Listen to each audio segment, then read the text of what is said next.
What's good? We're back in this thing. It's about that time you guys come back to the channel, extract all the info from my brain without even smashing the like button. Kind of crazy. Today we got one of those trippy liquid water effects that everyone's been using recently. There's so many different ways to use it. I'm going to be showing you guys one way that I figured out how to do it. Pretty simple to do, honestly, once you get the hang of it. I'm going to be going through, kind of showing you all the stuff that I use, the sauce, sprinkle a little bit of that sauce. I guess you don't sprinkle sauce, you can more pour sauce, but you get the point. We're going to get into the video and break down the effect. Is flakes and seasoning sauce, or is that? I guess that's seasoning, huh? We're going to sprinkle that seasoning. Also, that energy pack that you guys have been loving works really, really well with these style effects. It kind of just adds a little bit of extra energy to it, and I use it to kind of tie the effects together at the end to make it feel a little bit more whole. So this is the effect that we're going to be kind of basing it off of, but there's so many different things you can do to tweak it and change it to make it your own. But this is just an example of something that you can come up with while editing like this. You can see we have this like distort in the background, and then it explodes from behind him. You can do a lot of stuff. I think in the example that I showed you the other day, the video, if you haven't watched that video, if you like this video, you're also gonna like that video, so go check that one out. It was a little bit different than this, but I think I improved it. I like this way better. It just looks better in my opinion. The first thing you're gonna need to do, just like with every effect in After Effects pretty much, is you're gonna need to rotoscope out your subject. You can see here, we rotoscoped out Yeet. So with all these explosion effects, you kind of want it to be more circular. And the way that I figured to make it a little bit easier and just a way that I like to do it, duplicate your layer with your rotoscoped out subject. The bottom layer is going to be behind him, and let's go ahead and add some kind of glow. For us, we're going to use deep glow. I'm going to go ahead and turn off this layer real quick just so we can see what we're doing. We can go to tint and choose whatever color we want. Let's go ahead and do red, since in the example we did something different. The radius a little bit less and then a little bit brighter. Now the thing that I figured out to make it a little bit more circular and easier to explode out is all you have to do is just duplicate this background layer, go to the rotation, and do it like 20 degrees at a time or whatever. It doesn't have to be exact. I just duplicate it and kind of just move it. And I basically just make a circle with Yeet. So then you can see we have something like this. It's just like a circle of bunch of Yeets. Then once you got your circle of Yeets, all you have to do is shift click on all of them and pre-compose it. I'm going to leave one at the top, so there's one as a top layer. We'll just name this Yeets.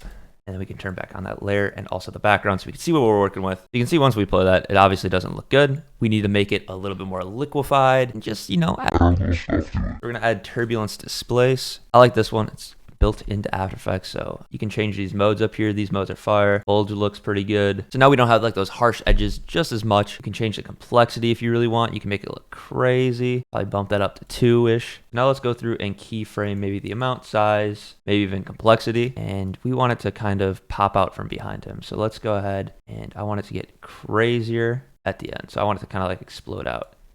And we can even change these settings, maybe a little bit more harsh edges here. And then while we're at it, let's keyframe the scale, kind of hide it behind. We're gonna do some things to make it less noticeable at the beginning, but for right now, we can make it super small and then go to the end and keyframe it so it kind of fills up the screen.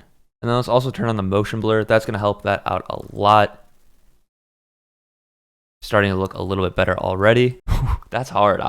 I like this red. I think the red's better than the green. And now this is where you can kind of just add, honestly, whatever you want to the effect. It's going to make it look different. All the Sapphire Distorts are really hard. I think basically just add on different effects and see what it does to your footage and then kind of come back. I think Sapphire Distort is really good. If you don't have Sapphire, I think there's something called like CC Blobalize built into After Effects.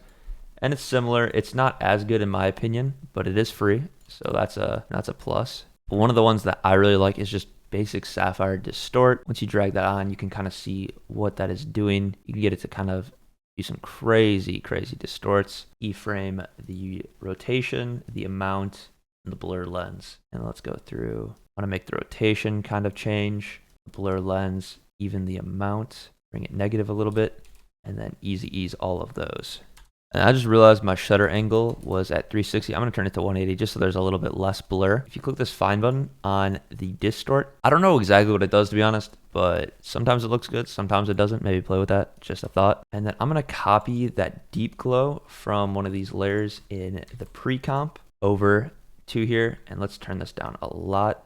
I just want a little bit more blur or a little bit more glow. And let's turn up the radius a bit as well. Can't go wrong with some flicker. I'll slap that on as well. Now, a lot of selling the effect is doing stuff to the background layer, to the layer in front of here. So this layer of Yeet here, just to sell the effect a little bit more. So we're gonna go through and do some of that. Like I said, all of these distort effects are gonna look good with this effect. You just gotta kind of figure out how to use them. Like I was playing around with infinite zoom earlier today. You have to do a few things to make it not boxy here, but like, that kind of looks crazy. You can see it kind of like repeats.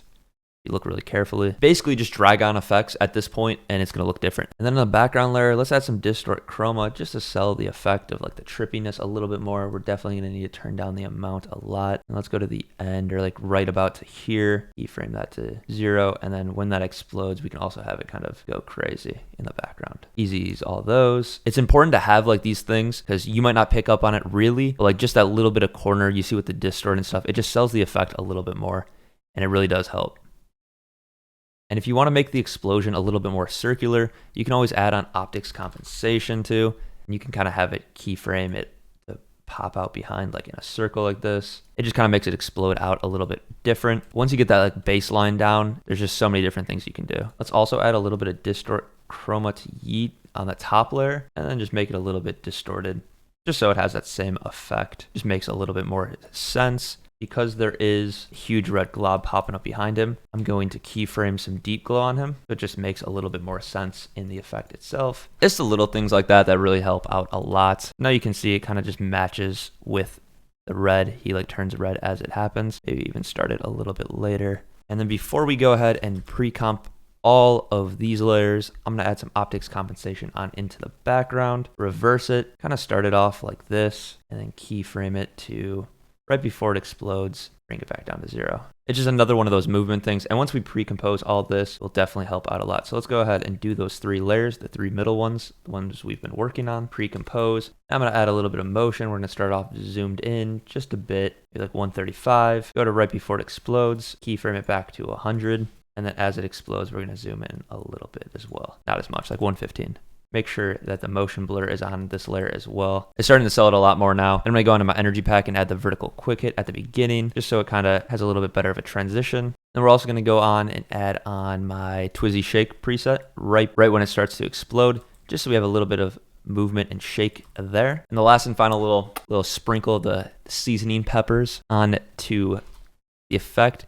It's gonna be some RSMB. Just add RSMB on. Not even gonna change any of the settings, just slap it on there, and there's the effect. All right, we're cutting off here because I could sit here for hours adding on different effects and screwing with stuff. You guys get the point. Add some stuff on, have some fun. Honestly, these liquid, like trippy kind of effects are like, in my opinion, the most fun stuff to play around with and just see different outcomes that you can get by stacking effects in different orders. So go do that. If you wanted to snag the project files to see exactly what I did with all the keyframes and stuff, I'll have that uploaded on my website. Also, if you wanted to support the kid, there are packs and presets. Like I mentioned, the energy pack that we used in this video, all on my website. There's a bunch of them. Go check them out. Super high quality, and I spend a lot of time on them. Also, if you somehow managed to sit here the whole entire time, extract info from my brain, put it into yours, and didn't smash the like button, go ahead and do that. And also ring the notification bell, drop a comment, drop a like, follow me on Instagram. That's all I got for you guys in this one. Which one is it? Peace.